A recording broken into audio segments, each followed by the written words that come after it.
Si usted ha estado con nosotros, como recordará, me he desviado por unas semanas de nuestro estudio continuo del Evangelio de Lucas, y lo he hecho, admito, con cierta resistencia. Realmente me vi forzado en mi espíritu por meter un mensaje que ahora se ha convertido en una serie. Eso amenaza en convertirse en una vida entera. Pero debo continuar predicando lo que siento que está cargando mi corazón. Entonces, nos hemos detenido durante un momento en nuestra mirada al Evangelio de Lucas, intrigados ante cómo Jesús liberó a un hombre de los demonios. Y hemos recordado que Lucas cita las palabras de Jesús, citando Isaías 61, de que el Mesías vendría y liberaría a su pueblo. Y me sacudió, como le dije, pensar en que nunca antes he oído un sermón acerca de la liberación. No me acuerdo que he leído una teología acerca de la liberación, y entonces comencé a leer algunos de los índices en la parte de atrás de libros de teología para ver si había alguna explicación del tema de la liberación. No podía encontrar nada. Comencé a ver la salvación desde la perspectiva de la liberación, y me di cuenta de que esta gran verdad ha sido en gran parte descuidada en la iglesia. Entonces estamos en medio de esta serie acerca de la liberación, la doctrina descuidada. ¿Y por qué es importante? Es importante porque, como le estoy diciendo en esta serie, estoy continuamente entristecido y estoy continuamente desanimado por la gran falta de discernimiento en la iglesia, entre comillas, evangélica. Mientras que es una falta de discernimiento y es obvio para cualquier persona que discierne, y mientras que podríamos hacer una lista larga de cosas que no parecen discernir muy bien, en la parte de arriba de esa lista está un asunto de importancia crítica en donde hay una seria falta de discernimiento, y este es el asunto de quién es un cristiano verdadero. Realmente me parece sorprendente que la iglesia evangélica, el término mismo evangélico, se relaciona con el evangelio, la iglesia misma del evangelio, no puede o no quiere distinguir aquellas personas que verdaderamente han sido convertidas mediante el Evangelio de aquellos que no lo han sido. Existe esta nueva ligereza, existe esta nueva amplitud que quiere incluir toda profesión al cristianismo como si fueran verdaderas, aunque han sido definidas por alguna autoridad fuera de las Escrituras. De hecho, se resiste a cualquier desafío en contra de esa extensión. No obstante, esta serie ha continuado, aunque es la cuarta semana, y ha causado una cantidad considerable de discusión aquí y más allá de aquí. Recibí una llamada telefónica en el celular anoche por parte de un hombre que estaba manejando, escuchando la serie en cinta, y me dijo: estoy escuchando la serie y le tengo que decir algo. Y le dije: bueno, ¿qué pasa? Tú sabes, claro, lo que la gente está diciendo acerca de ti. Y le dije: bueno, me puedo imaginar a nivel general, pero quizás usted me puede decir lo que oyó. Él dijo: esto es lo que oí. Bueno, ese es simplemente John MacArthur. Él cree que tiene toda la verdad. Él dijo: estoy escuchando la cinta y esto me entristece, que esto es lo que la gente está diciendo. Esto es simplemente John MacArthur y él cree que él conoce toda la verdad. Solo quiero que sepa que no tengo la verdad en mí. Yo no soy la fuente de la verdad, pero creo que hay verdad. ¿Cree usted eso? Creo que hay verdad. Eso me coloca en contra de la cultura entera. Usted entiende eso. Este es un mundo posmodernista, no hay verdad. El mundo moderno, el medio para buscar la verdad en la actualidad, lo buscaron y no lo encontraron, entonces ahora decidieron que no podemos encontrarlo, entonces no existe. La razón por la que no pudieron encontrarla es porque se rehusaron a buscar aquí. Le dije a los alumnos en la universidad esta semana, en la capilla, que el problema más grande en la cultura norteamericana o estadounidense es la Biblia. Es el problema más serio en la cultura estadounidense. ¿Entiende eso? ¿Entiende que no estaremos aquí discutiendo nada acerca de los derechos homosexuales si no hubiera una Biblia? ¿Entiende que no habría discusión alguna acerca de la pornografía si no hubiera una Biblia? No estaremos teniendo ninguna discusión acerca de la pedofilia, la fornicación, el adulterio, el divorcio, la desintegración de la familia. No tendremos ninguna discusión acerca de ninguno de estos asuntos si no hubiera Biblia alguna. No tendremos con discusión alguna acerca del aborto, la eutanasia. Esta cultura está dividida por este libro. Este libro es un problema. La cultura secular, izquierdista, liberal, no le importa que creamos en este libro. Lo que no quieren es que lo saquemos de la iglesia, manténganlo dentro de los muros, no quieren que lo traigamos al discurso público porque contiene verdad que no queremos oír. Este libro es el problema serio. Entiendo eso que viene por parte del mundo, entiendo que eso viene del mundo, pero cuando este libro se convierte en un problema para la iglesia evangélica, eso es serio. No le estoy diciendo que yo conozco la verdad, no le estoy diciendo que yo soy la fuente de la verdad, pero le estoy diciendo que la Biblia tiene la verdad. Y hay verdad. Me pregunto si la gente inclusive sabe lo que la palabra verdad significa, porque todo mundo tiene la libertad de definir la verdad en sus propios términos. Permítame simplemente darle una definición simple de la verdad. La verdad es cómo las cosas son en realidad. ¿Entendió eso? Así es. No es como usted cree que son, sino como realmente son.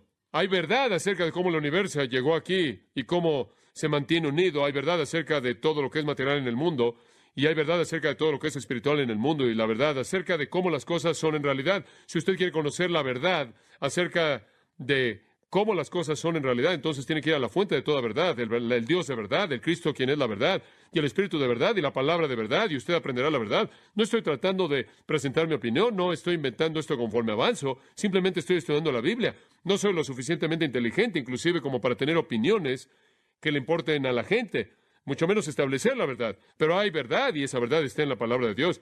Y mi amigo me dijo por teléfono, él dijo, deberías saber que uno de los principales pastores en Estados Unidos, una iglesia grande, me dijo, MacArthur se enoja por cosas. Él simplemente necesita reconocer que la reforma no fue tan seria como pensamos que fue. Me imagino que no, si a usted no le importa la verdad. Me importa la verdad, vivo para la verdad, vivo por la verdad, proclamo la verdad y contiendo por la verdad. Esa es la razón por la que estoy diciendo lo que estoy diciendo, y no es porque quiero elevarme, no es porque quiero sobresalir, sino porque creo que Dios debe ser oído. Comí con el dueño del Los Angeles Times y él dijo, ¿sabes una cosa? Tienes mucha influencia. Él dijo, ¿por qué nunca das tu opinión acerca de los asuntos que enfrentamos en la actualidad? Yo le dije, ¿estás bromeando? Yo le dije, ¿de toda la gente necesitas otra opinión? Yo no doy opiniones, yo doy la verdad de Dios. Ahora, si quieres una columna acerca de eso, apúntame. Lo único que estoy tratando de hacer es darles la verdad, porque la verdad es la palabra de Dios, y Él lo ha revelado. Uno de los alumnos del seminario me preguntó si era importante en la predicación no solo decirle a la gente la verdad, sino mostrarle en las Escrituras cómo es la interpretación razonable. En otras palabras, usted no solo puede presentarse como el pontífice y decir esto es verdad. Usted tiene que mostrarles en la palabra de Dios por qué esta es la manera razonable de entender la verdad. Yo le dije, claro, no puedes presentarte ahí como el pontífice, no solo te puedes poner de pie y decir esto es así, y esto es así, y esto es así, porque tienes algún tipo de autoridad autoimpuesta. Si yo les digo algo y usted ve las Escrituras y usted escudriña las Escrituras y no encuentra qué es la verdad, eso es serio. Mi objetivo al predicarle es mostrarles la palabra de Dios y llevarlos a entender la palabra de Dios de tal manera que se vuelva algo aparente para usted lo que es la verdad. Mi amigo R.C. Sproul probablemente me presentó de la mejor manera posible, de la manera más amable, y me han presentado muchas personas diferentes en muchos lugares diferentes. Una vez él me presentó y dijo, John MacArthur, y él es mi amigo, porque si le puedo mostrar a partir de la palabra de Dios en dónde está mal, él va a cambiar. Valoro eso. Y así es. Pero hay algunas cosas en la palabra de Dios que son muy claras.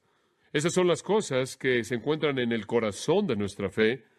Y una de ellas es entender quién es un cristiano verdadero. Me parece sorprendente lo confundido que está la gente. Hablé con uno de los alumnos en la universidad que fue a Ámsterdam 2000 este verano, esta junta de miles de evangelistas. Él es un alumno de universidad. Él me dijo, no puedo creer lo que oí. La conferencia la abrió un sacerdote católico romano y hubo un hombre ahí que negó la resurrección de Jesucristo y todos recibieron un aplauso de pie por parte de evangélicos. Cuando alguien entra y dice, detengan esta pretensión de cristianismo, vamos a ver quién realmente es un cristiano. Usted es marginalizado y es aislado y es objeto de hostilidad, pero eso está bien porque lo que importa es la verdad. Entonces estamos tratando de lidiar con la verdad. La manera de entender quién es un cristiano es, y concluyo, después de un largo tiempo tratando de llegar a este punto, es entender la liberación, la teología de la liberación. Usted puede distinguir un cristiano porque ha sido liberado. Eso es lo que la Biblia enseña. Quizás simplemente en ese punto podemos hablar en términos prácticos. La liberación, yo creo que puede ser la palabra más clara, más amplia para definir quién es un cristiano. Pero esa no es la manera en la que nosotros lo hacemos. Así es como lo hacemos. Hágase esta pregunta. ¿Es usted un cristiano? ¿Lo es? ¿Es justificado por Dios? ¿Ha sido reconciliado con Dios? ¿Ha sido redimido? ¿Acaso el rescate que Cristo pagó le ha sido aplicado a usted? ¿Es usted un cristiano? Después hágase la siguiente pregunta. ¿Cómo sabe usted esto? ¿Cómo sabe usted que es un cristiano? Dice usted, bueno, hice una oración. Eso no va a funcionar. Pasé al frente en un servicio. Me sentí muy emotivo, muy sentimental y quizás lloré y quizás pasé por ahí y hablé con alguien. No, así no es como usted puede distinguir si usted es cristiano. Bueno, realmente me sentí mal, hice algunas cosas y me sentí muy mal. Me metí en un predicamento en mi matrimonio, en mi vida, y me sentí tan mal y simplemente necesitaba ayuda de Dios y lo busqué. Eso no va a servir. Oh, yo de hecho creo en Dios y creo en Jesús y por eso debo ser cristiano. ¿O qué tal? Yo fui bautizado. Y yo digo, fui bautizado en el nombre del Padre, del Hijo y del Espíritu Santo. Como puede ver, todo esto es ver a un acontecimiento. Pudo haber sido un acontecimiento físico o un acontecimiento emocional. Eso no le dice que usted es salvo. Eso simplemente le dice que usted oró. Mucha gente ora y quiere ir al cielo. Usted pasó al frente. Muchas personas pasan al frente. Lo que eso significa en alguna reunión, en algún servicio, no son salvos, no son convertidos, no pertenecen a la familia de Dios. Muchas personas se sienten mal y muchas personas creen, inclusive los demonios creen y se sienten mal por su destino. Y muchas personas se bautizan. Eso no sirve. No hay ningún acontecimiento que jamás ha ocurrido en su vida que pueda en sí mismo verificar que usted es un cristiano. La verdadera salvación es revelada y manifestada por la obra divina del Espíritu Santo al liberarlo a usted. Si usted es cristiano, el Espíritu Santo lo ha liberado. Estamos entendiendo la idea de liberación como una verdad general que resume las realidades de la salvación que son manifiestas y experimentales. Como le dije la última vez, que hay elementos de nuestra salvación que no son experimentales. La justificación no es algo que usted experimenta, la reconciliación no es algo que usted experimenta, la adopción es algo que usted experimenta, la redención no es algo que usted experimenta. Hay elementos de nuestra salvación que son legales, que tienen que ver con nuestro estatus, que tienen que ver con nuestro estado, que tienen que ver con nuestra posición delante de Dios. Pero hay otros elementos de nuestra salvación que se revelan de manera manifiesta, cosas experimentales. La regeneración, la nueva vida, el nuevo nacimiento, la conversión, la santificación. Y cuando usted comienza a ver esos, comienza a verlos en la imagen de ser liberado. Entonces usted puede saber si usted es un cristiano no mediante un acontecimiento, sino por el hecho de que usted ha sido liberado de manera manifiesta de una cosa a otra, de una esfera espiritual a otra, de un principio de vida a otro, de un conjunto de realidades a otro. Hay una liberación real. ¿Qué dijimos que fue la primera? Aquellos que pertenecen al Señor han sido liberados del error ¿a qué? A la verdad. Y le di el mensaje y después he estado haciendo comentarios al margen, como usted bien recuerda. Y necesito hacer un comentario, porque esto es tan importante en el clima moderno, en el ambiente moderno. Colosenses, regresa a Colosenses 1, 12 y 13 por un momento. Simplemente voy a tocar esto de manera ligera y después voy a decir lo que se relaciona a esto y después podemos hacer una transición al segundo punto. Pero Colosenses 1, y por favor, Realmente, simplemente estoy entregándole mi alma en esto, así que tiene que ser paciente conmigo debido a la importancia de esto. Colosenses 1:12, dando gracias al Padre, nosotros creyentes, nosotros que estamos en la familia de Dios, damos gracias al Padre porque Él nos hizo aptos. No éramos aptos, éramos indignos, no tenemos calificación alguna mediante la cual pudiéramos ser aceptados por Él, pero Él nos hizo aptos, y usted sabe cómo lo hizo al aplicarnos la justicia de Cristo. Él nos hizo aptos para participar de la herencia de los santos en luz. La luz es una metáfora para la verdad, y después en el versículo 13, porque Él nos liberó, ahí está ese concepto de la liberación, Él nos liberó de la potestad de las tinieblas, la cual es una metáfora para el error. La primera categoría de la liberación es que aquellos que realmente son cristianos han sido liberados del error a la verdad. Ahora escuche lo que digo. Nadie es un cristiano que no entiende, cree, se aferra y ama la verdad. ¿Qué verdad? La verdad que llamamos el Evangelio. Nadie puede ser un cristiano que no ha sido librado de la falsa doctrina, la doctrina verdadera, y esto es al Evangelio de Jesucristo. Usted debe ser librado al Evangelio verdadero. Cualquier otro evangelio, Galatas 1, resulta en una maldición.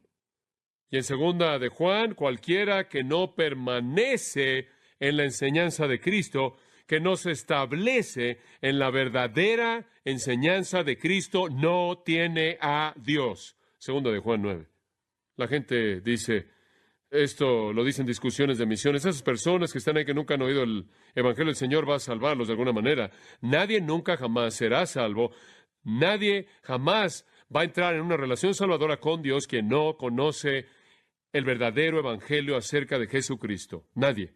No hay ninguna salvación en ningún otro nombre. El que no permanece en la doctrina o la enseñanza de Cristo no tiene a Dios.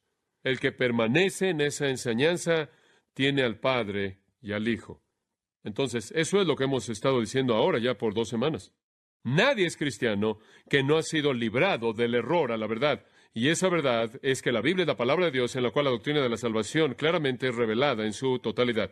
Esa es una creencia en el Dios verdadero, el Dios que es la Trinidad, el Dios que se reveló a sí mismo en la encarnación de la segunda persona de la Trinidad, mediante un nacimiento virginal, vivió una vida sin pecado, murió una muerte sustitutiva, resucitó de la tumba en una resurrección literal, ascendió al cielo, envió al Espíritu Santo, reina con el Padre a su diestra, intercede por los santos y algún día regresará a establecer su reino eterno en la gloria. Esa es la sustancia del cimiento de las verdades del Evangelio. Nadie es salvo fuera de entender eso. Obviamente no en todas sus ramificaciones totales, pero entendiéndolo en su verdad, creyéndolo, aferrándose a Él y amándolo. Cuando el Espíritu de verdad regenera, Él mueve a la gente, la saca del error a la verdad. Él trae al pecador el entendimiento de creer en y aferrarse a y compromiso total con la verdad. Esa es la razón por la que en Colosenses 1 dice esencialmente que los santos morando en luz, y eso es casi un sinónimo de ser transferido al reino de su amado Hijo. La luz y el Hijo son sinónimos. Jesús lo dijo, yo soy la luz. Estar en la luz, esto es conocer la verdad, es entender al que es la verdad, Jesucristo. Ahora simplemente permítame llevarlo a un pasaje que actuará para nosotros como una transición. Pase a Romanos 10. Vamos a hablar un poco de Romanos 10 y después iremos a Romanos 6. Usted tiene que entender esto. Tuve una experiencia interesante. Fui invitado a hablar en la comida de los hombres de negocios de Evangelio Pleno. Es una celebración de California del Sur. Es un grupo muy, muy carismático. Y fue algo extraño porque me invitaron a hablar acerca del don de lenguas. Alguien en la organización pensó que yo había recibido el don y que me había convertido en un promotor de ese don, y me invitaron a hablar pensando eso. Pensé que querían saber lo que la Biblia decía, entonces sus expectativas eran que aquí viene a hablar John MacArthur y finalmente ha llegado a este gran don y ha recibido al Espíritu Santo y él va a dar su testimonio. Estoy pensando quién es la verdad y estoy pensando qué generoso y amplio de mente y abiertos por su parte de invitarme a hacer esto. Entonces fui y simplemente abrí la Biblia y les mostré a partir de las Escrituras qué es y qué no es y cómo creía que había cesado. Es la única vez que me puedo acordar, y esto es verdad. De hecho, físicamente fui tomado y sacado, quitado de un micrófono. Literalmente fue físicamente quitado del micrófono. Estaban tan enojados por lo que estaba diciendo y yo no lo entendía porque pensé que se me había invitado a hacer lo que estaba haciendo. Después el hombre fue al podio y comenzó a orar por mí. Y esto fue lo que dijo: que yo fuera sacudido a medianoche y que se me dieran lenguas. Esta fue su oración por mí. Después, en cierta manera, fue algo raro, pero después le dije a este hombre, que era uno de los líderes de este grupo, ¿por cuánto tiempo has sido parte de esto? Él dijo 9 años. Yo le dije, no está hablando de las lenguas. Permíteme hacerte una pregunta. ¿En base a qué vas a ser recibido por parte de Dios a su cielo? Él dijo, bueno, la manera en la que lo ves es que cuando tú mueres, está ahí esta escalera larga y llegas a la parte de arriba y tocas la puerta y realmente esperas que Jesús te deje entrar. No entendí el Evangelio de manera absoluta. Están hablando del tema equivocado. Totalmente enojados por las lenguas, totalmente ignorantes acerca de la verdad salvadora. Y me encuentro con eso de manera común, tristemente. Observe Romanos 10. No sé con qué mayor claridad puede ser afirmado. Versículo 9. Si confesares con tu boca que Jesús es el Señor, lo cual incluye a toda su persona y obra, y si creyeres en tu corazón que Dios lo levantó de los muertos, serás salvo. Si no cree eso usted, si no cree usted que Jesús es Señor y Dios y amo soberano, el que no pecó, si usted no cree que Él de hecho resucitó de la tumba y todo lo que eso implica que Dios mismo quedó satisfecho con su expiación y lo resucitó de los muertos, que Él, por lo tanto, es el Salvador perfecto y exaltado. Y si usted no cree eso, no puede ser salvo. Porque con el corazón se cree para justicia, pero con la boca se confiesa para salvación. Porque no hay diferencia, versículo 12.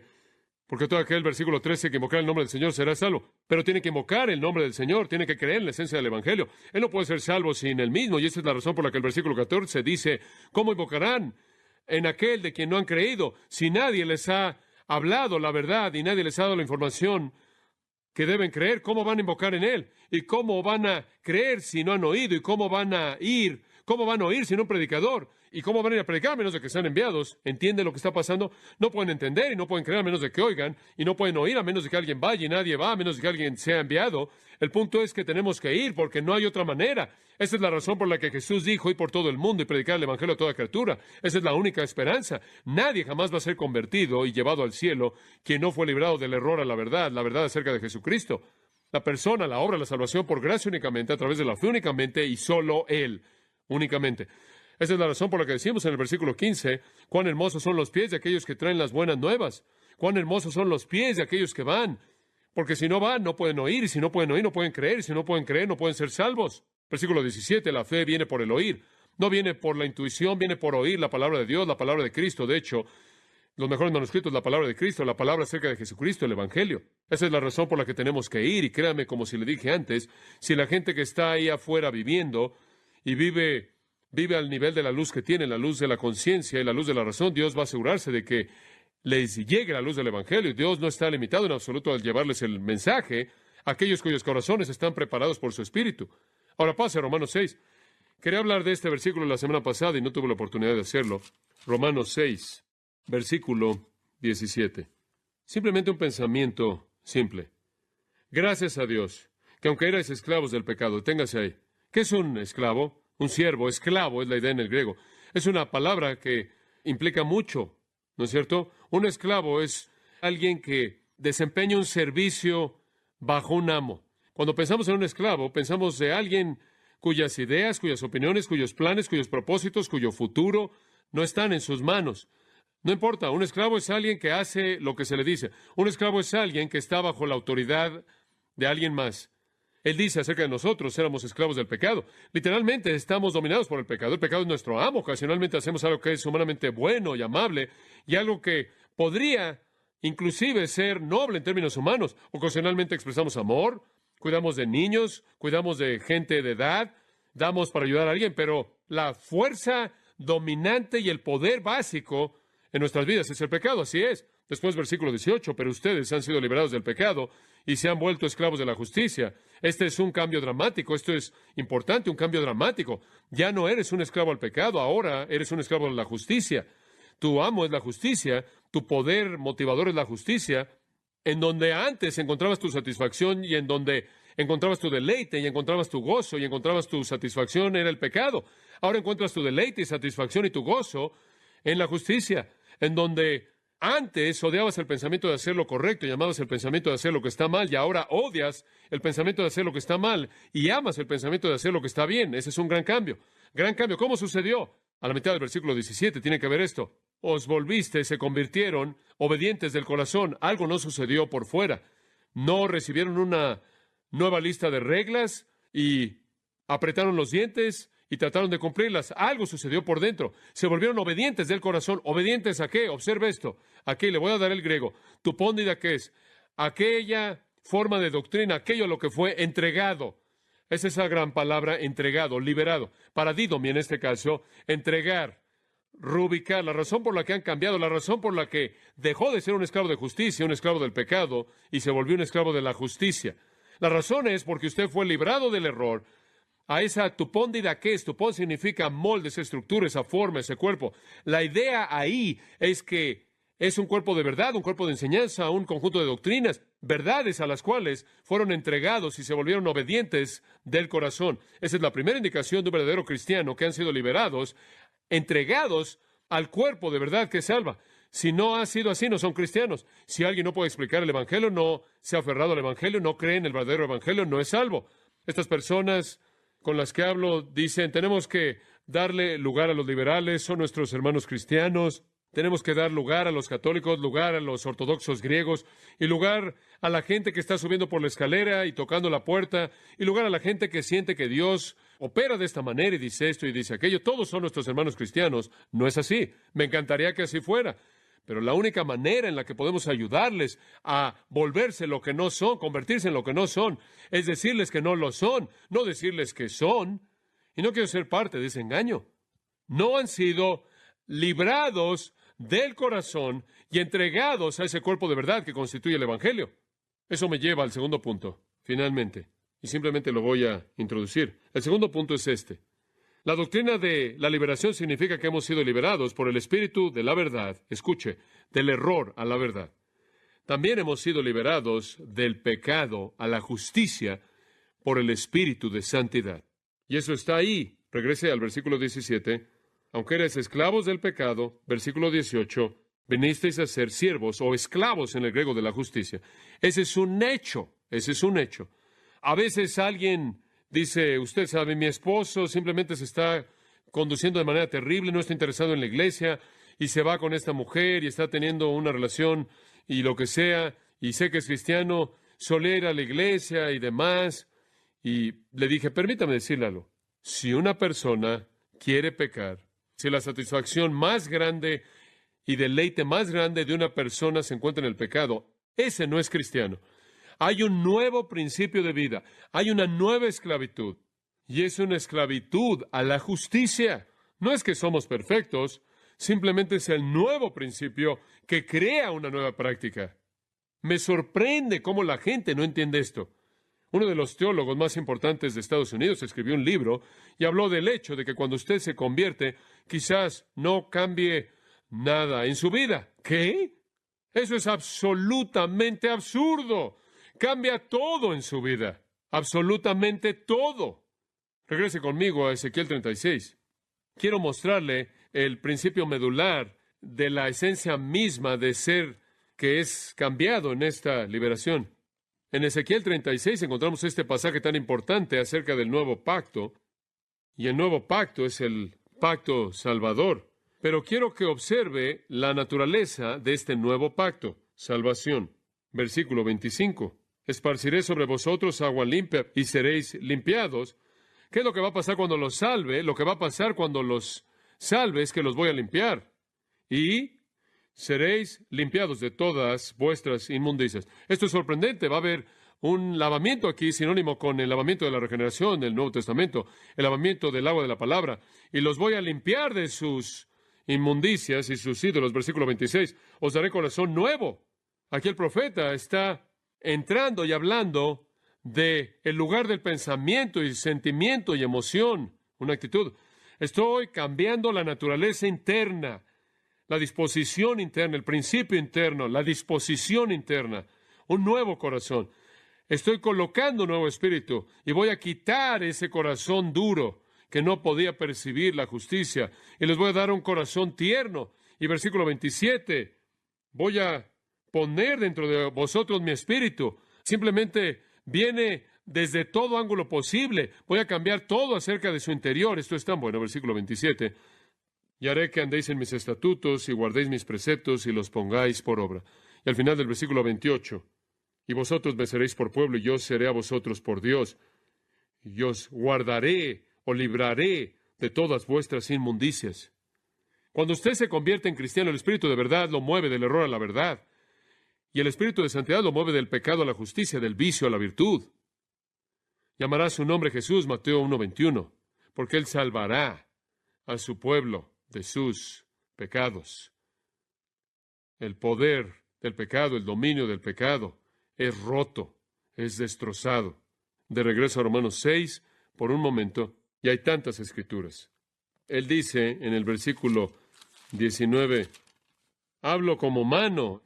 Estoy hablando en el lenguaje de esclavitud porque es una buena metáfora humana. Estoy hablando en términos humanos debido a la debilidad de su carne.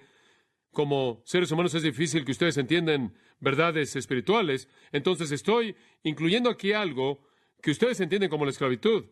Además, al usar analogías humanas, así como para iniquidad presentasteis vuestros miembros para servir a la inmundicia y a la iniquidad, todas sus facultades humanas, todas ellas, su mente, sus patrones de pensamiento, su voz, su cuerpo, lo que dicen, todo básicamente estaba sirviendo a la impureza y a la iniquidad, produciendo más iniquidad. Así ahora, para santificación, presentad vuestros miembros para servir a la justicia. Porque cuando erais esclavos del pecado, eras libres acerca de la justicia. Pero, ¿qué fruto teníais de aquellas cosas de las cuales ahora os avergonzáis? Porque el fin de ellas es muerte. Mas ahora que habéis sido libertados del pecado y hechos siervos de Dios, tenéis por vuestro fruto la santificación y como fin la vida eterna. Todo es diferente. No solo el final es diferente, la muerte y la vida, sino que la vida es diferente, de esclavos al pecado a esclavos de justicia. Me encanta lo que dice en Romanos 11, lo mencioné la semana pasada. El libertador quita el pecado. Esa es la razón por la que el versículo 14 de Romanos 6 dice que el pecado ya no se enseñoreará de ustedes. No es amo. Y de regreso en el versículo 4 de Romanos 6, fueron sepultados con Cristo en su muerte, han resucitado con Cristo en su resurrección, ahora caminan en vida nueva. Tenemos una vida nueva, es lo mismo que 2 Corintios 5:17, si alguno está en Cristo, nueva criatura es. Las cosas viejas pasaron, he aquí, nuevas han venido. No soy perfecto, pero mi anhelo ha cambiado, mis deseos han cambiado. Quiero amar a Dios con todo mi corazón, alma, mente, fuerzas. Quiero amar y honrar al Señor Jesucristo. Quiero traer honra al Espíritu de Dios como su templo. Quiero traer la palabra de Dios de una manera clara ante los hombres. Quiero obedecer la palabra de Dios y esos anhelos no son anhelos naturales. Como una persona no convertida en natural, no tengo entendimiento de las cosas de Dios. La predicación de la cruz es necedad, locura para mí. Soy totalmente ciego, estoy totalmente muerto a eso y estoy totalmente satisfecho con seguir el curso de mi propio pecado. Ya no pienso así. Algunas veces los padres dicen, tengo un hijo y me acuerdo cuando ellos hicieron una oración, eran salvos y ahora simplemente están viviendo esta vida en donde todo lo que hacen está mal. Mire, eso es la manifestación de su naturaleza. Su naturaleza está actuando de una manera normal. Si usted está cayendo en pecado y diciendo, odio esto y resiento esto y no quiero esto, si usted está diciendo como Romanos 7, hay algo que pasa en mí, en mi carne que yo odio, hago lo que no quiero hacer, no hago lo que quiero hacer, miserable de mí. Y por favor, que Dios me libre de esto. Ese es un cristiano. Nadie va camino al cielo que no tiene una santidad manifiesta en su vida, un amor manifiesto de lo que está bien. Jeremías 31:33 es otro pasaje del Antiguo Pacto. Usted no necesita buscarlo, pero esencialmente dice lo mismo. Jeremías 31, ese es el pasaje clásico del Nuevo Pacto. Debería decir el pasaje clásico del Nuevo Pacto. Y escuche lo que dice Jeremías 31:33. Este es el pacto que haré con ellos. Pondré mi ley dentro de ellos y en su corazón. La escribiré, seré su Dios, serán mi pueblo. Estaré entregado a ellos, ellos estarán entregados a mí. No tengo que amarrarlos, una ley externa. Va a estar en sus corazones, va a ser su deseo, su anhelo, su gozo. Usted vino aquí esta mañana y a usted se le pidió que cantara canciones para la gloria de Cristo. ¿Qué estaba pensando cuando estaban cantando? Prefiero tener a Jesús que cualquier otra cosa. ¿Fue un eco de su corazón? Estaba ahí sentado diciendo, así me siento, gracias Dios porque tengo a Jesús. Esa fue su actitud. Esa sería la motivación del Espíritu de Dios, motivando la respuesta correcta del corazón de un creyente para estar de acuerdo con eso. La santificación es inseparable de la justificación. Entonces, la liberación significa que usted ha sido liberado del pecado a la justicia. Significa que su perspectiva entera ha cambiado de manera total. Es totalmente diferente. La manera maravillosa en la que el libro de Apocalipsis comienza, capítulo 1, versículo 5, Jesucristo, el testigo fiel, el primogénito de los muertos y el soberano de los reyes de la tierra. Me encanta esto también. Al que nos amó y nos liberó de nuestros pecados. Eso no es solo forénsico. Eso no es solo una liberación legal, es una real. Esa es la razón por la que Filipenses 3 dice en el versículo 3, somos la verdadera circuncisión. Esto es, somos el verdadero pueblo de Dios, que adoramos o servimos en el Espíritu de Dios. Esa es una característica. Adoramos en el Espíritu de Dios, nos regocijamos en Cristo Jesús y no tenemos confianza en nuestra carne. Ese es un creyente. ¿Se regocija usted en Jesucristo? ¿Adora usted en el Espíritu de Dios y no confía en su carne? ¿Anhela honrar a Dios, conocer su palabra, obedecer su palabra? Esas son las evidencias de una nueva vida. Efesios 2:10, muy conocido. Ustedes son salvos, versículos 8 y 9, por gracia, pero el versículo 10 dice que somos hechura suya, creados en Cristo Jesús para buenas obras. Y Santiago dice lo mismo en Santiago 2. La fe sin obras está, ¿qué? Muerte. Digo, es por la evidencia de una vida cambiada que sabemos que la fe era real. Hay muchos pasajes. Pienso en Gálatas 6:15, ni la circuncisión es algo, ni la falta de circuncisión. Eso no importa, pero una nueva creación. Somos una nueva creación. Todo ha cambiado con respecto a nuestra perspectiva del pecado y la justicia. Un pasaje final, 2 Tesalonicenses 2:13, y voy a cerrar con este. Aunque hay casi textos interminables que podríamos ver, vamos a retomar algo más de este pensamiento la próxima vez. 2 Tesalonicenses 2:13. Siempre debemos dar gracias a Dios por vosotros, hermanos amados por el Señor, porque Dios os ha escogido, esa es elección, desde el principio para salvación. Vea esto, mediante la santificación por el Espíritu y fe en la verdad. Ahí está. Los dos puntos que he estado tratando de explicar. Tiene que haber fe en la verdad. Esa es la primera liberación, aunque es mencionado en segundo lugar aquí. Y tiene que haber santificación por el Espíritu. La santificación significa una separación. Eso es lo que santificación significa. Significa separarse. Usted es librado del pecado a la justicia. La salvación entonces viene a través de esa separación del pecado y a través de esa fe en la verdad. Esos son los dos primeros puntos importantes. Las Escrituras son tan coherentes. Nadie es cristiano que no cree en el Evangelio verdadero y que no tiene deseos santos, afectos justos, amor por lo que es lo correcto y una enemistad profunda hacia lo que está mal. Esa es una indicación de que usted ha sido librado. Entonces, cuando usted evalúa el cristianismo de alguien, muchos me dirán, Señor, Señor, Jesús lo dijo en Mateo 7, ¿verdad? Apartados de mí, nunca os conocí. ¿Hacedores de qué? Simplemente veo su vida y veo el producto. Ustedes son hacedores de maldad, ustedes no me pertenecen, no me importa cuál sea tu profesión. Ustedes hacen iniquidad. Ustedes no creen en mí, no importa que dicen Señor, Señor. Hicimos esto en tu nombre, profetizamos, echamos fuera demonios. Ese no es el punto. Vean su vida, hacedores de maldad. Usted puede distinguir un cristiano, puede identificar un cristiano, es manifiesto. Han sido liberados, han sido entregados a la fe. Y la verdad, en el lenguaje de 2 Tesalonicenses 2:13, y han sido entregados a la santificación por el Espíritu. Estos han sido separados del error y del pecado a la verdad y a la justicia. ¿Se da cuenta? ¿Cómo podemos hacer la pregunta, ¿quién es un cristiano? Ahí está todo. Creen la verdad y viven como nuevas criaturas. Bueno, más la próxima vez. Venimos a ti, Señor, al final de esta maravillosa mañana de adoración. Y solo puedo pedir, como lo he hecho antes, que me ayudes a no decir demasiado ni demasiado poco, y de ninguna manera limitar a estas queridas personas en su entendimiento de esto, y sin embargo no excederme en el punto. Señor, tú sabes cómo mi corazón es cautivado por este asunto debido a esta confusión tan prevaleciente, tan inútil, y qué triste es que la gente dice, oh, simplemente esta es su opinión. Y si esa no es una prueba exacta de la severidad del problema, no sé qué lo es. Pero no estamos interesados en mi opinión ni en la opinión de nadie más. Solo queremos la verdad, Señor. Y tú la has presentado de una manera tan clara. Debemos rendir cuentas por la verdad, porque es tan clara. No es como si tú le hubieras metido tras bambalinas en algún pasaje oscuro. Está salpicada por todas las Escrituras, que para tener una relación contigo tenemos que venir al conocimiento de la verdad y tenemos que ser liberados del pecado a la justicia. El reino de las tinieblas es un dominio de error y un dominio de iniquidad. El reino de la luz, el reino del Hijo de tu amor, es un dominio de verdad y un dominio de santidad. Si pertenecemos entonces, hemos sido librados de eso y entregados a la verdad y a la santidad. Que evaluemos honestamente nuestras vidas, nuestra propia relación contigo, y si hay algún temor de que, de hecho, no somos cristianos, que nos aferremos a la verdad en toda su gloria y clamemos para que seamos liberados del pecado a la justicia, y que tú extiendas tu gracia a nosotros.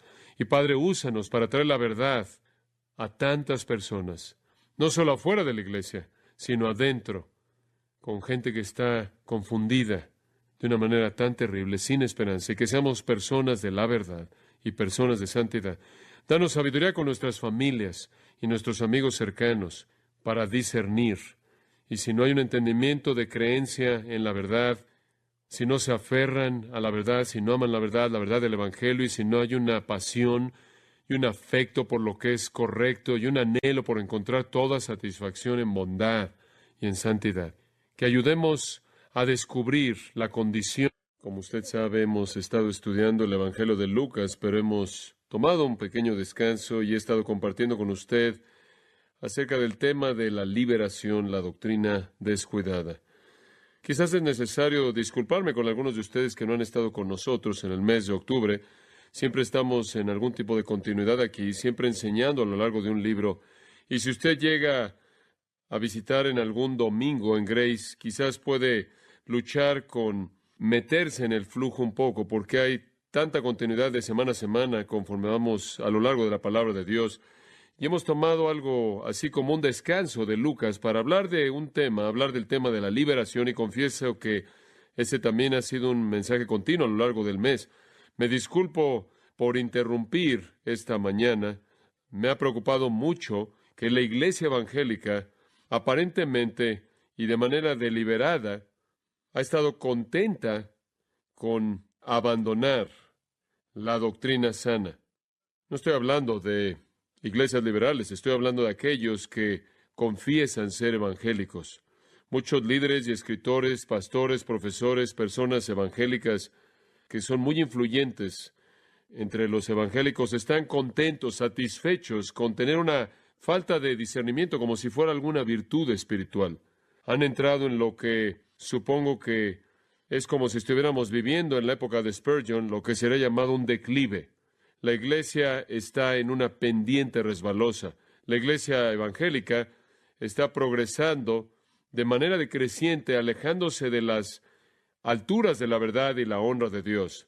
De manera dispuesta, está abandonando su discernimiento, de manera dispuesta, está abandonando la exposición bíblica y, por lo tanto, está abandonando un entendimiento profundo y preciso de la verdad. Y al hacer esto, se está alejando de lo que glorifica a Dios, porque lo que glorifica a Dios es la exposición de las Escrituras. Permítame decirle de manera muy simple por qué. En la Biblia, Dios es revelado. La gloria de Dios se despliega a lo largo del registro bíblico. Dios se despliega a sí mismo en las Escrituras. El predicador entonces tiene un deber contundente y claro, y ese consiste en desplegar la gloria de Dios mediante la exposición de las Escrituras. Lo vuelvo a decir, el predicador tiene un deber contundente, claro, y ese consiste en desplegar la gloria de Dios mediante la exposición de las Escrituras. Cuando usted expone la palabra de Dios, usted termina enseñando doctrina sana, verdad. Cuando la verdad es entendida y la verdad es conocida, Dios entonces es desplegado en esa verdad. La revelación de las Escrituras son la verdad, y es la verdad de Dios, la cual es la naturaleza y esencia mismas de Dios. Entonces, lo vuelvo a decir, el predicador tiene un deber claro y contundente, y ese consiste en desplegar la gloria de Dios mediante la exposición de las Escrituras. Eso no es lo que está pasando entre los evangélicos el día de hoy. La gente se está alejando de la predicación bíblica y la enseñanza bíblica y la exposición bíblica. Se están alejando de un interés en la doctrina sana, un interés en la verdad definida.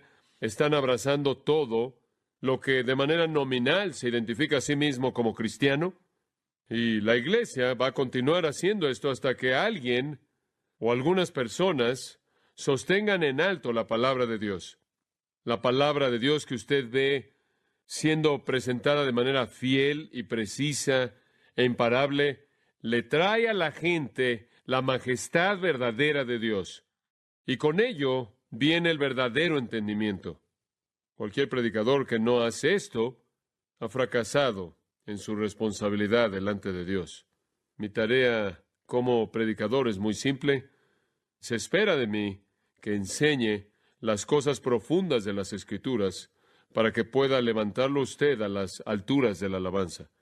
Supongo que algunos de ustedes que están visitándonos podría estarse preguntándose a sí mismo si viene de otro ambiente de iglesia.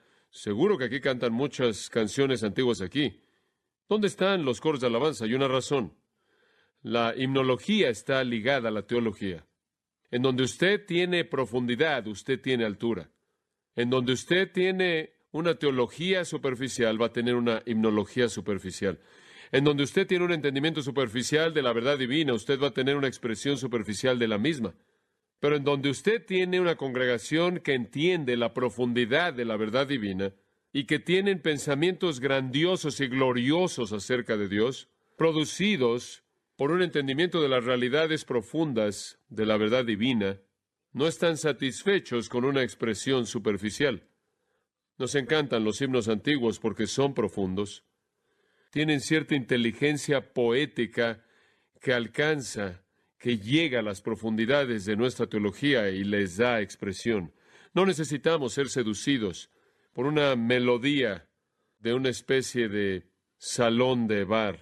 Es suficiente para nosotros cantar palabras grandiosas. No necesitamos un mantra para inducir una emoción. Nuestros pensamientos de la verdad y nuestros pensamientos de Dios nos impulsan, nos llevan a himnos sublimes. Entonces, la responsabilidad del predicador consiste en entregar la verdad, y al explicar la verdad de la palabra de Dios, al entrar a las profundidades de la verdad de la palabra de Dios, la gloria de Dios es revelada. Y cuando la gloria de Dios es revelada, la congregación, el pueblo de Dios lo alaban. Entonces el predicador desciende y lleva hacia arriba a su congregación, a las profundidades de la verdad para que puedan ser elevados a las alturas de la alabanza. Yo solo tengo una herramienta. ¿Puede imaginarse una profesión con una sola herramienta? Yo solo tengo una herramienta, solo una. Las Escrituras es la única herramienta. Hay un libro popular escrito por un pastor presbiteriano bien conocido que promueve el hecho de que el Evangelio está en las estrellas, que el Evangelio entero, incluyendo la justificación, se revela en las constelaciones. En el libro él dice que Dios predicó el Evangelio y las estrellas a Adán, inclusive antes de que él cayera. Esto no es nada nuevo, esto ha sido promovido en años pasados.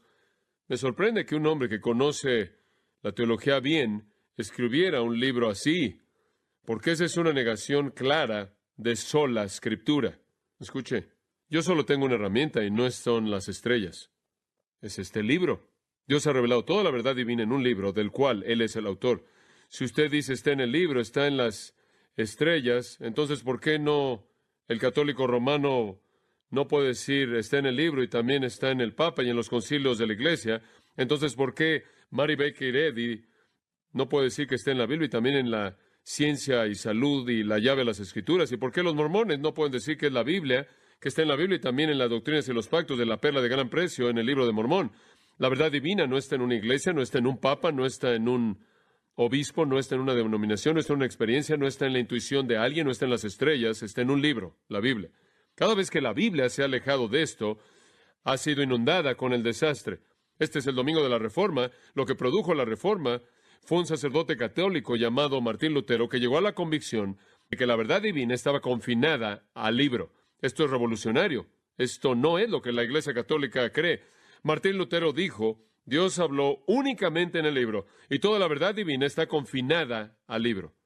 No papas, no obispos, no concilios de la Iglesia, no el magisterio, no la tradición, el libro. Y él dijo: es únicamente el libro.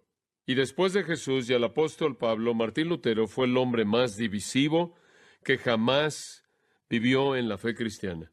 Él creó una división masiva que separó a aquellos que creían en el libro de aquellos que estaban atrapados en el sistema romano. Fue la convicción de que Dios habló únicamente en el libro que produjo la reforma.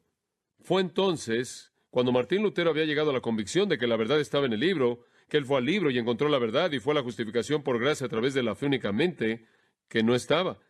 Usted no tenía que poner atención a lo que el Papa dijo, lo que el obispo dijo, lo que el concilio dijo, todo estaba en el libro, y el libro es claro. En 1539 Lutero comentó acerca del Salmo 119, y él escribió esto: en este Salmo David siempre dice que él va a hablar, pensar, oír, leer día y noche y constantemente nada más que la palabra de Dios. Lutero lo llamó la palabra externa. Me gusta eso. Está fuera de nosotros, y Lutero dijo: es la palabra externa la que es la palabra salvadora, santificadora, iluminadora. ¿Qué quiso decir con eso? Él quiso decir que está fuera de nosotros, así como Dios está fuera de nosotros. Usted no puede inventar a Dios y no puede inventar la verdad. Dios no es el producto de su imaginación, Dios no es el producto de su fantasía, Dios no es el producto de su experiencia, Dios no es el producto de su intuición, Dios no es el producto de su emoción carismática, Dios no es el producto de su existencialismo. Dios es Dios y Él está fuera de usted y no está sujeto a sus ideas ni alteraciones. Dios no es un juguete de plastilina, de cera que usted puede moldear a su gusto. Entonces la Biblia está fuera de usted, es externa. Puede tomarla, puede dejarla, pero no puede alterarla. Usted no puede hacer que sea otra cosa de lo que es y no puede hacer que diga algo diferente de lo que dice. Es un libro fijo, con letras fijas y palabras fijas y oraciones fijas. Esta fue la gran convicción de Lutero que cambió el mundo. Lutero dijo con una fuerza resonante en 1545, el cual fue el año antes de que él murió. Él dijo que el hombre que quiere oír a Dios hablar, lea las Sagradas Escrituras. ¿Sabe una cosa? Hay libros que inundan al mundo cristiano el día de hoy. Usted lo puede ver en la convención de libreros cristianos acerca de cómo escuchar la voz de Dios, aprender, prepararse a sí mismo para escuchar la voz de Dios, aprender a cómo oír la voz de Dios. Permítame decirle algo. ¿Quiere oír a Dios? Lea las Sagradas Escrituras. Quédese y escuche. ¿Quién sabe lo que va a oír? Lo que sea no es de Dios. Entonces, ¿cuál es la tarea del predicador? John Piper dice: una gran parte y una parte medular de nuestro trabajo es trabajar para entender el significado de Dios a partir del libro, y eso es correcto. Lutero en 1533 dijo que la palabra de Dios es lo más grandioso y más necesario en el cristianismo. Lo es, y le voy a decir que cuando usted deja el libro, usted tiene problemas interminables. Usted se aleja del libro y Jesús se convierte en un juguete de cera que usted puede moldear como usted quiera. La verdad se convierte en un juguete de cera que usted puede moldear como usted quiera. John Piper dice: Lutero tenía un arma para rescatar a Cristo de ser vendido en los mercados de Wittenberg. Él expulsó a los que intercambiaban dinero, a los vendedores de indulgencias, con un látigo de la palabra externa, el libro. Como puede ver, la gente quiere reinventar a Jesús y moldearlo como quieren. Quieren terminar con su propia perspectiva de la verdad, moldearla a su gusto. Pero el libro no le permite hacer eso. Nuestra fe está arraigada en una revelación decisiva en la historia llamada la Biblia. Y como pastor, como predicador, como ministro, tengo un trabajo. Yo trabajo con el libro, la palabra de Dios transmitida en un libro. Fundamentalmente soy un lector y soy un maestro y soy un proclamador del libro y tengo que alimentarlo con el libro, usted, la verdad del libro. Conforme yo soy fiel a eso, yo cumplo con mi deber delante de Dios. Conforme yo soy infiel a eso, yo fracaso en mi responsabilidad y tengo un serio problema de responsabilidad delante de Dios. Quiero descender con usted a las riquezas de la palabra para que usted pueda elevarse a las alturas de la alabanza. Cuando la gente comienza a entender la verdad profunda de las Escrituras, comienza a entender la majestad elevada de Dios. Y veo a la iglesia evangélica en la actualidad y veo superficialidad, indiferencia hacia las Escrituras. La verdad es un problema porque la ven como algo divisivo. Y veo que debido a eso no conocen la profundidad de la verdad y tampoco conocen la gloria de Dios. David Wells, escribiendo en Ningún lugar para la verdad, su libro maravilloso, dijo: es este Dios majestuoso y santo en su ser quien ha desaparecido del mundo evangélico moderno. Leslie Newbin escribió: repentinamente vi que alguien podía usar todo el lenguaje del cristianismo evangélico, sin embargo, el centro fundamentalmente era la persona y Dios era auxiliar a eso. Este alejamiento evangélico moderno coloca al hombre en el centro de todo, y más importante que las Escrituras y más importante que Dios. Y cuando eso sucede, lo que puede cambiar es confrontarlo, y eso es realmente por qué he estado hablando de esto en las últimas semanas. No sé nada más que lo que Lutero hizo y lo que Juan Calvino hizo y lo que Spurgeon hizo y lo que otros han hecho en la historia. Usted simplemente tiene que enfrentarlo de frente y decirlo como es. Y he estado leyendo algo de la vida de Calvino y Lutero y otros reformadores, tratando de entender cómo fue que ellos tuvieron una influencia tan inmensa.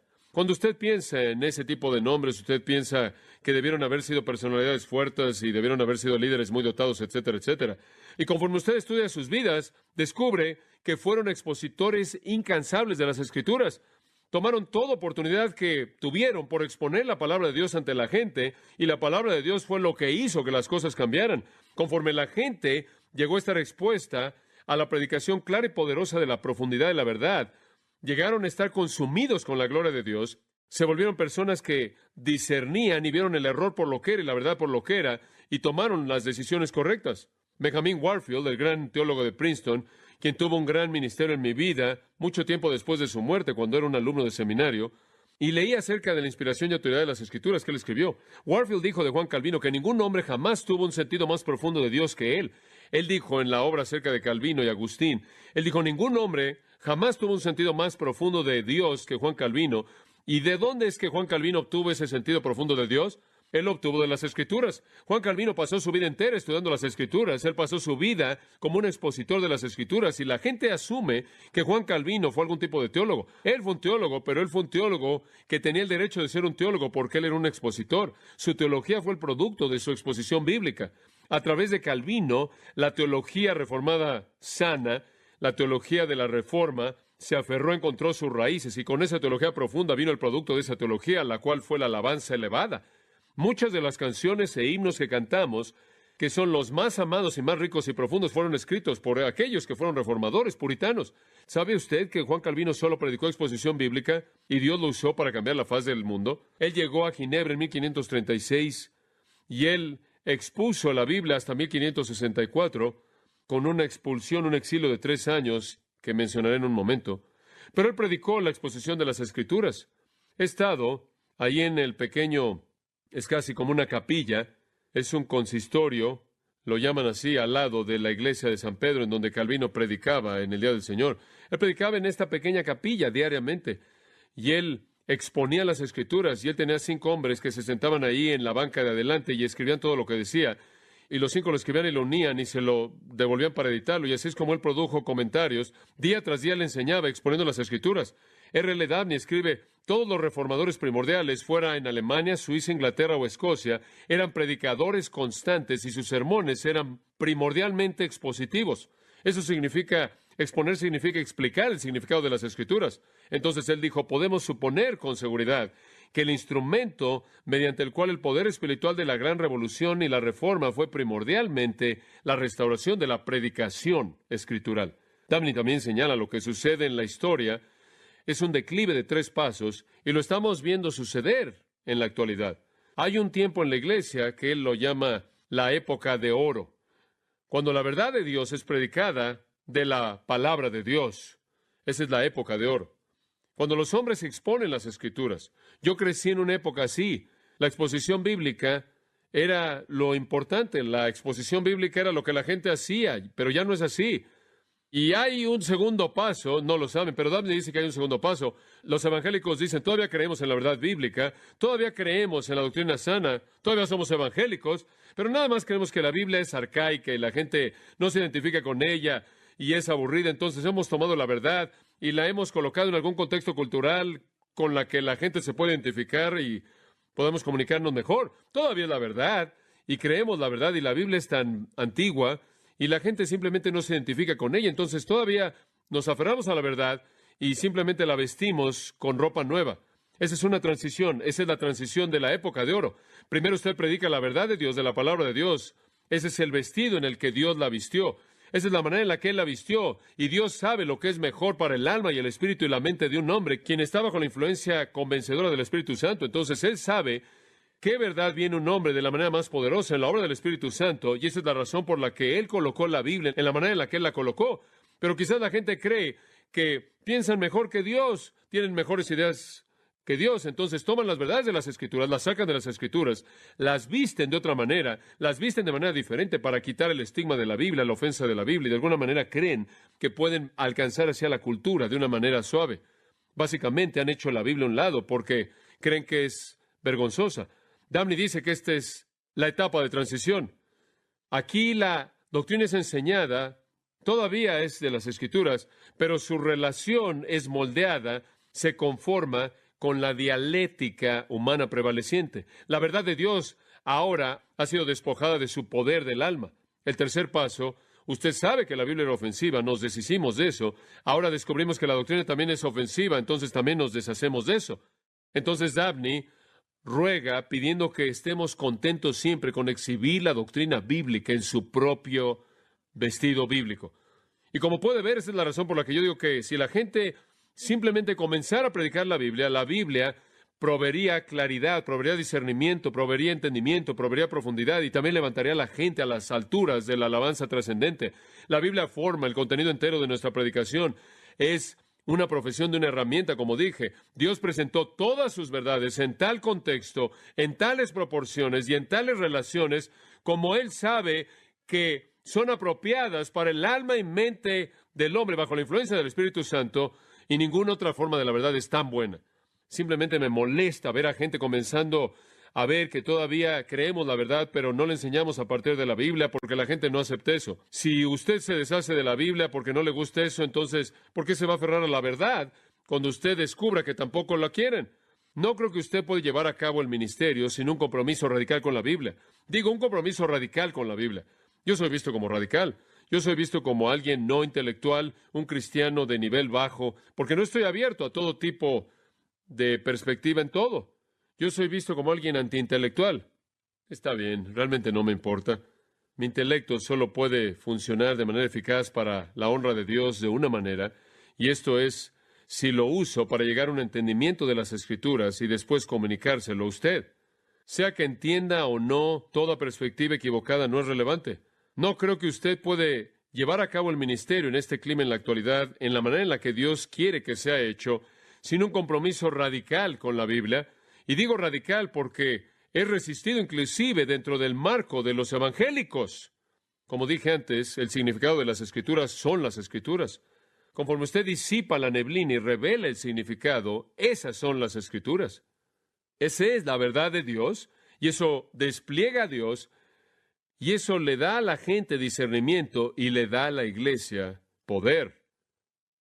Y sabe una cosa, simplemente creo que hay gente que no quiere hacer el trabajo duro.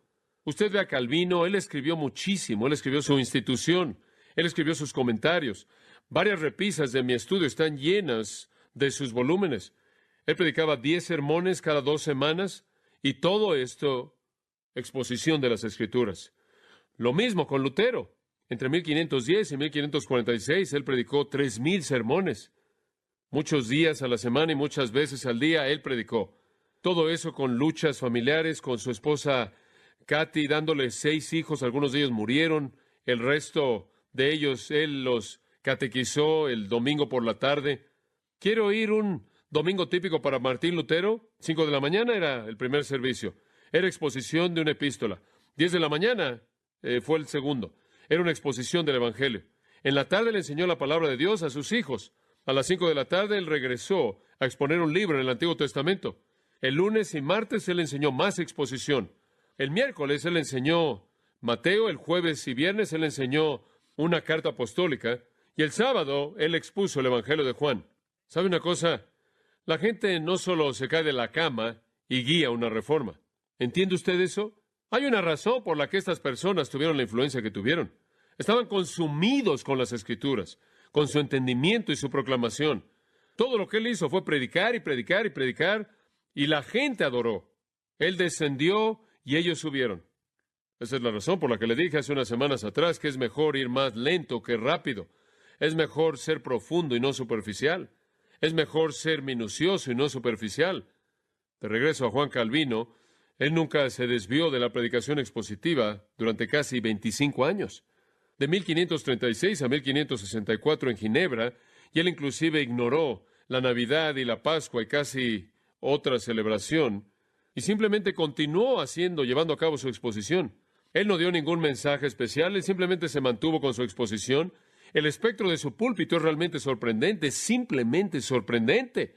Él predicó durante 6 años en el libro de Hechos. Él dio 46 sermones de Tesalonicenses, 186 sermones de Corintios, 86 sermones de Primera y Segunda de Timoteo y Tito, 43 sermones de Gálatas, 48 sermones en Efesios. En 1559, en la primavera, él comenzó un estudio de los Evangelios, exponiendo los Evangelios a manera de armonía, y él no terminó cuando él murió en 1564, en el mes de mayo. Eso fue en el Día del Señor, y a la mitad de la semana él predicó 159 sermones de Job, 200 de Deuteronomio, 353 de Isaías y 123 de Génesis y demás. Todo eso demandó preparación y estudio. Él estaba predicando en la Pascua de 1538, después de su sermón. Él dejó el púlpito en la iglesia de San Pedro y lo expulsaron de la ciudad. El concilio de la ciudad lo expulsó, ya estaban cansados de él. Él solo había estado predicando por un par de años ahí, pero él era tan fuerte, tan poderoso, que lo expulsaron de la ciudad después de su sermón. Él regresó poco después de 3 años y retomó su exposición en el siguiente versículo. Como estaba diciendo, los biógrafos nos dicen que Calvino creyó que la palabra de Dios era la única lámpara y que la lámpara había sido quitada de las iglesias, y eso es lo que yo creo. Calvino veía con horror a esas personas que predicaban sus propias ideas en el púlpito. Él creía que exponer las Escrituras era lo único que Dios quería que se hiciera. Calvino creía que la majestad de Dios era revelada en su palabra, y si usted no predicaba la palabra, entonces usted no le daba gloria a Dios. Y sabe una cosa, no fue fácil para Calvino predicando 10 veces en 2 semanas, dando clases 3 veces en teología, teniendo estudio bíblico los viernes, visitando a los enfermos, aconsejando a gente, leyendo y escribiendo. Él tuvo un estómago débil, él tuvo varias migrañas, y la única manera en la que él podía controlar sus migrañas era comiendo una vez al día. Él trabajaba noche y día, difícilmente con un descanso, y esa es la razón por la que él murió joven. En 1564, cuando él tenía 53 años de edad, él le escribió a su doctor describiendo un cólico, le dijo que estaba escupiendo sangre, sufriendo de la gota, con sufrimiento intenso de hemorroides, con piedras en los riñones, etc. Al mismo tiempo, su esposa dio a luz a sus hijos, murieron uno tras otro, y ella murió, y él volteó al mundo de cabeza. Esto literalmente volteó al mundo de cabeza, debido al poder de traer la palabra de Dios. De regreso a Lutero por un momento, simplemente para mostrarle lo prolífico que fueron en la palabra. Lutero en 1520 escribió 133 obras, en 1522 él escribió 130 obras, en 1523 él escribió 183 obras, una casi cada día, un día sí, un día no. Lo mismo en 1524. Todo esto el producto de escrutinio intenso de la palabra de Dios. Esto es lo que hizo que la historia diera un giro. La iglesia evangélica contemporánea, tristemente, no está interesada en la profundidad bíblica y por lo tanto no experimenta la altura bíblica. Tiende a ser superficial y mundana y débil y se engaña a sí misma, engañándose a sí misma con éxito superficial. En el corazón de esto está este asunto trágico de abrazar a no cristianos como si fueran cristianos, y de eso hemos estado hablando. Sé que esta es una introducción larga y nunca voy a llegar a mi punto, pero usted entiende que esta es una pasión para mí, y simplemente quiero que sepa en dónde estoy en mi corazón. Sin un entendimiento profundo de la verdad bíblica, no hay discernimiento, y cuando no hay discernimiento, entonces usted simplemente no puede distinguir quién es un cristiano y quién no lo es. Y entonces Satanás entra a la iglesia, entra al liderazgo, entra a enseñar a las universidades y enseñar en los seminarios y escribir libros y se mete en la televisión cristiana y así sigue. Como le dije, en donde usted no tiene la verdad y usted no tiene la predicación que trae la claridad y el discernimiento y la gloria de Dios, usted tiene problemas terribles. Y el primero es que la gente ya no distingue entre quién es un cristiano y quién no lo es. Esta fue una de las grandes realidades de la Reforma. La Reforma dijo, ustedes no son cristianos, punto. No lo son.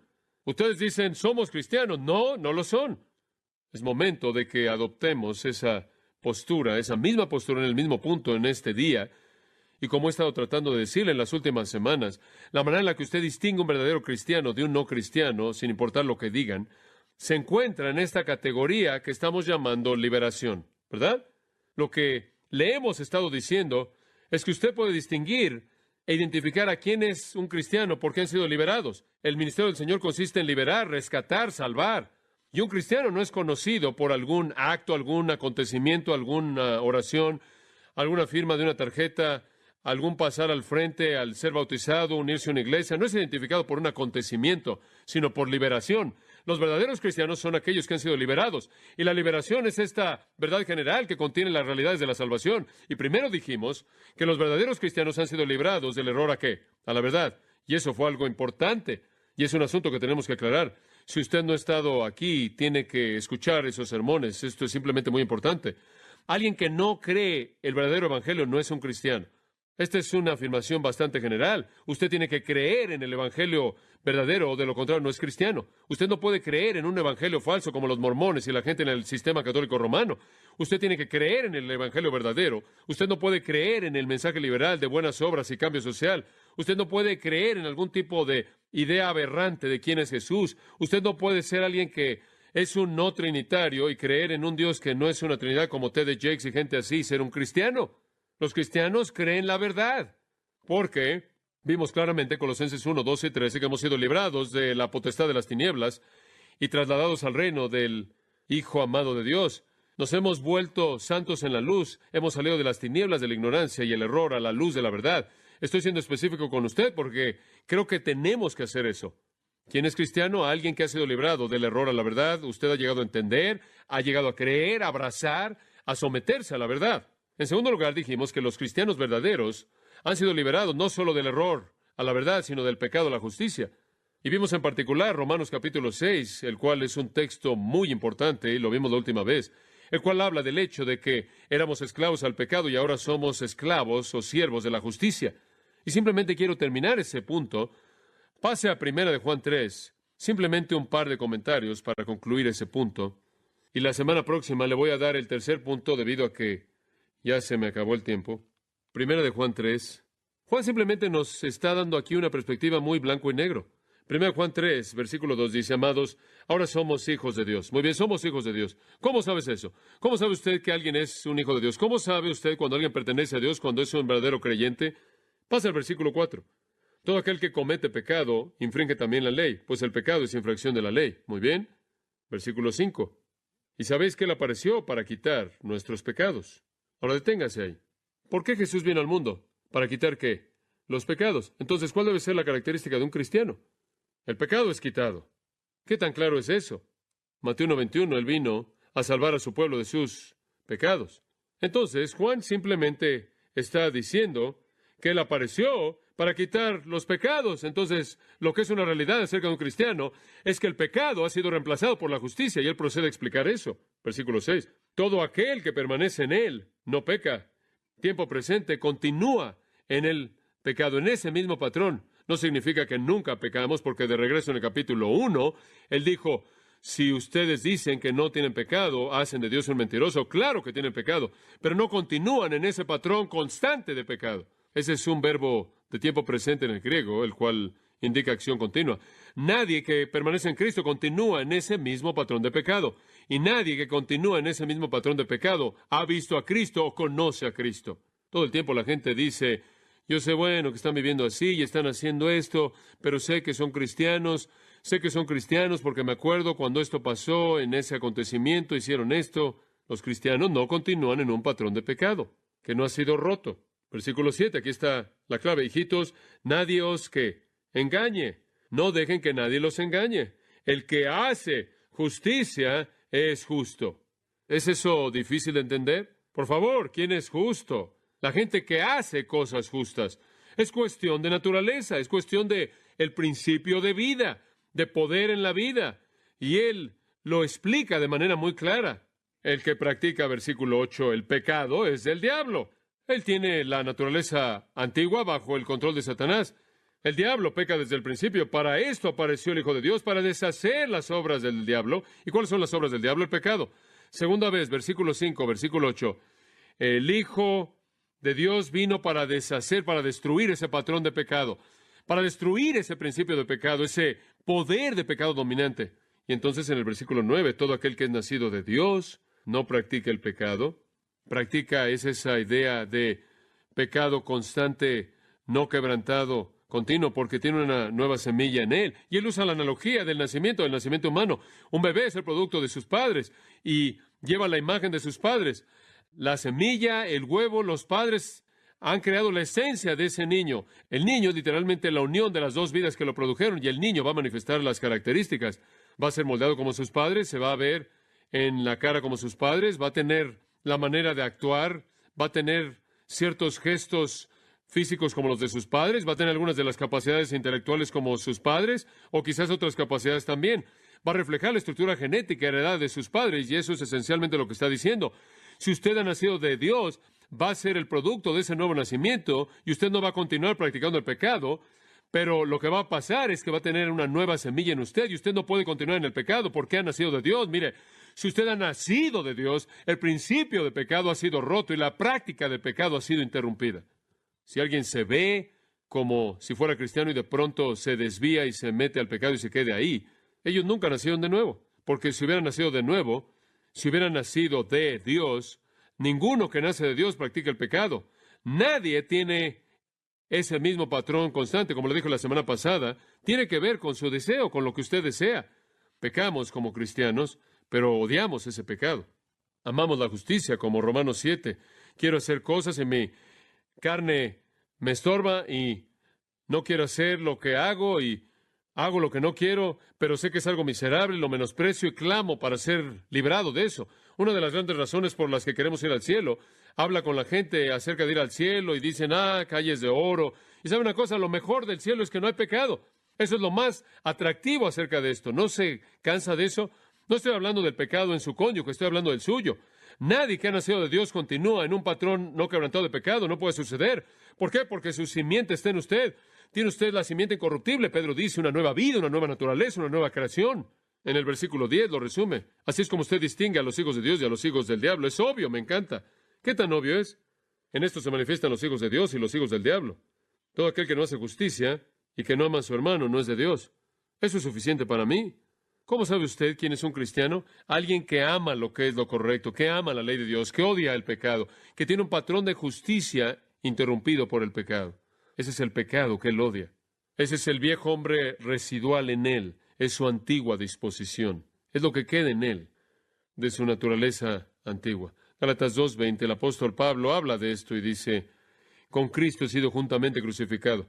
¿Qué quiere decir Pablo? Yo estoy muerto, el Pablo antiguo ya se fue, la vida antigua está muerto, ya no soy yo quien vive, ese ego antiguo, ese yo antiguo, pero Cristo vive en mí. ¡Wow! Y si Cristo vive en usted, todo es diferente. Todo. Hay un nuevo principio de vida que produce una nueva práctica de vida. Si no entendemos quién es un cristiano verdadero, estamos confundidos en el punto más crítico, ¿no es cierto? Porque no podemos decirle a una persona cuál es su condición espiritual verdadera. Quizás están perdidos camino al infierno. No les ayuda decirles que son cristianos. También hemos invitado a la cizaña de Satanás a la iglesia. La gente que no ama la verdad de Dios, que no ama su ley justa, que no tiene hambre por aquello que es lo correcto, no tiene un corazón nuevo, no tiene un nuevo nacimiento, no tiene una simiente incorruptible, no tiene a Cristo viviendo en ellos, no han sido librados. Si el corazón no ha sido cambiado para amar la palabra de Dios, si el corazón no ha sido cambiado para amar la ley de Dios, si el corazón no ha sido cambiado para desear obedecer la ley de Dios, como Ezequiel 36 lo dice, si el corazón no ha sido cambiado para buscar la virtud, no el pecado, entonces ese corazón no ha sido cambiado en absoluto. La marca distintiva de la salvación es que usted entiende, usted cree, usted se somete a la verdad del Evangelio. Usted ama esa verdad. Usted ama la justicia y usted odia el pecado. Los verdaderos cristianos adoran a Dios, aman la palabra de Dios y obedecen la palabra de Dios. Son como el siervo del que leemos en el Salmo 42, que anhela las aguas. Su alma desea a Dios. El salmista dijo, mi alma tiene sed de Dios, del Dios vivo. El salmista dice en el Salmo 119, 97, oh, cuánto amo yo tu ley.